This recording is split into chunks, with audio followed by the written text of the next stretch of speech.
Hola queridos resilientes, espero que estén bien. En este video vamos a ver un autor casi contrario al que vimos hace algunas semanas de Sigmund Freud, el creador del psicoanálisis. Ahora vamos a ver uno de los principales fundadores del conductismo, una de las corrientes opositoras a esta corriente que acabo de decir, que se basaba más sus investigaciones en la conducta observable. Es el fundador John B. Watson. Así que estás interesado, por favor quédate. Si conoces a alguien que le pueda interesar que le mandes este video, te voy a agradecer mucho tu like, tu suscripción, y si tienes un comentario o una pregunta la puedes dejar aquí abajo y voy a estar muy atento para poderte responder. Y sin más dilación, vámonos pues al ataque. Primeramente voy a decir que este es un autor muy importante en la historia de la psicología. Sus investigaciones ayudaron mucho a darle un rigor científico a la psicología. Sí, y es que el psicoanálisis fundado por Sigmund Freud es una cuestión teórica que no está comprobada, que no se puede comprobar. Sin embargo, el conductismo se puede hacer investigaciones experimentales y los resultados pueden ser repetitivos y comprobables, es decir, uno los puede observar. Y esto ayudó mucho a la ciencia de la psicología. Luego más adelante voy a decir que también pues es una cuestión antiética por los resultados en algunas personas que se sometieron a alguno de esos experimentos y que obviamente Watson está muy implicado. Pero bueno, no me quiero adelantar. Primeramente quiero hablar sobre la vida del autor. Obviamente estamos hablando de un psicólogo en formación estadounidense, americano, ¿no? Y que él nació en 1978 en Greenville, Carolina del Sur, Estados Unidos, y murió 80 años después, en 1958, en la ciudad de Nueva York, Estados Unidos.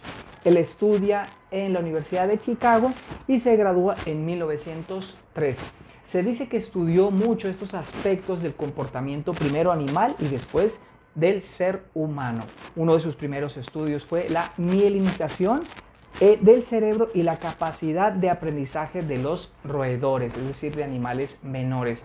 10 años después, en 1913, publica uno de sus famosos libros, La psicología como se ve en los conductistas. Ahí entonces marca el futuro de este científico, cómo la psicología debe de verse solamente, digamos, científica, y dejar de lado los procesos mentales que no se pueden observar, que no son tangibles, que no se pueden comprobar. Entonces ahí podemos ver cómo está marcado el conductismo radical, dejar de lado los procesos emocionales, los procesos de la inteligencia, cosas que pues bueno, no se puede comprobar. Al contrario de la conducta se puede medir, la conducta se puede observar, la conducta se puede registrar y también se pueden dar algunos procesos para que esta se repita por medio del aprendizaje. Y voy a decir una de las frases más radicales que él llegó a decir. Y dice así: dame una docena de niños sanos, bien formados, para que los eduque, y yo me comprometo a elegir uno de ellos al azar y adiestrarlo para que se convierta en un especialista de cualquier tipo que yo pueda escoger: médico, abogado, artista, hombre de negocios o incluso mendigo o ladrón. Ahí estamos viendo su carácter radical, que él podía moldear el comportamiento humano como él quisiera y llevarlo pues digamos a resultados que él quisiera, ¿no? Y es que, a ver, hay que decir que el comportamiento es moldeable, pero hay que decir que también el ser humano es muy complejo. De hecho, pues sus investigaciones ayudaron mucho a entender cómo una persona puede adquirir ciertos comportamientos que antes no tenía. Bueno, ahí lo dejo pues digamos, a la polémica. ¿Tú qué piensas? ¿El ser humano se puede moldear, sí o no? Pues bueno, los conductistas hicieron muchas investigaciones al respecto y tienen, vamos a ponerlo así, su hipótesis, sus teorías que tienen un fundamento, pues ya te digo, más de investigación. Trabajó también en la Universidad de Johns Hopkins a los 14 años. Y pues bueno, también siguió haciendo experimentos con otros animales. En 1920, en esta universidad, empezó a hacer estudios con niños pequeños.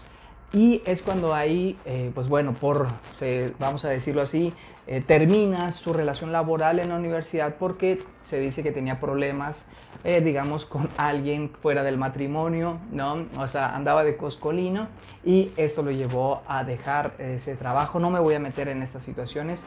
Y hay que decirlo, es que a su ayudante, se llama Rosalind Reiner, era un ayudante, terminó después casándose con él y ella fue la que le ayudó a uno de los experimentos más importantes por los cuales se formuló la teoría. Y este experimento es del pequeño Albert. Todo esto fue en 1920.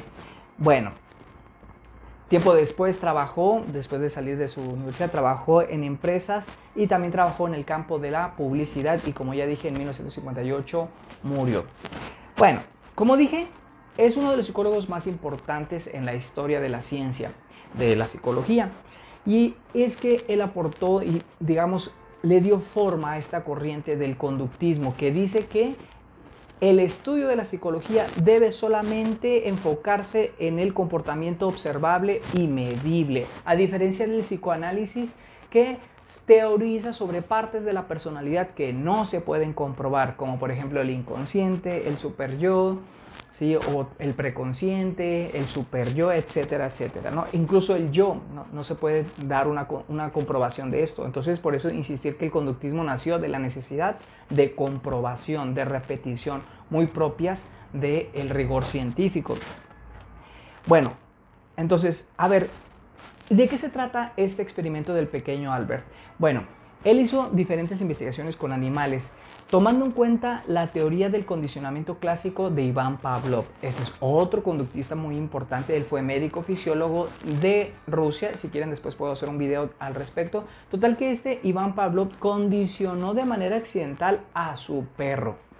De una manera muy resumida, lo que él hizo es que el perro se acondicionó que cuando Pavlov tocaba la campana, él enseguida salivaba porque el perro sabía que le iba a dar de comer.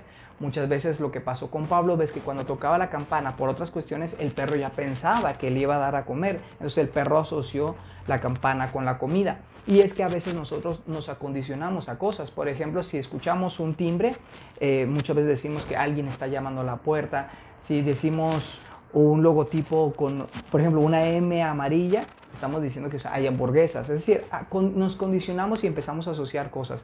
Bueno, Watson sabía de las investigaciones que había hecho Iván Pavlov y las quiso aplicar en los seres humanos. Entonces lo que hizo es tomar a algunos niños muy pequeños que no tenían miedo a ningún animal y que sí tenían algún tipo de aversión a los ruidos fuertes. Es decir, cuando se escuchaba una barra metálica haciendo un ruido muy fuerte, empezaban a generar una tensión, una señal de alarma. Se asustaban los niños, pero no así con los animales. Entonces, en un primer momento, ponían a los niños a convivir con los animales, en este caso con ratas blancas. ¿Qué pasaba? El niño no hacía prácticamente nada, incluso a veces llegaba a verla, tocarla, seguir jugando con otros juguetes, no hacía prácticamente algo anormal o diferente. Posteriormente, después de tener el animal enfrente, se le tocaba pues la barra metálica haciéndole un ruido muy fuerte, entonces los niños empezaban a asustarse, sobre todo el pequeño Albert, que es, digamos, el sujeto de investigación. Entonces el niño empezó a tener mucho miedo. Pronto el niño asoció el ruido fuerte a los animales, a las ratas blancas, para luego procesar esa información y empezar a generalizar. Nuestra mente generaliza, ¿no? Todos los hombres son iguales, ¿no? Todos los jefes son unos malditos. ¿Sí? Entonces la mente generaliza, ¿no? Generalizamos todo esto por una cuestión de supervivencia.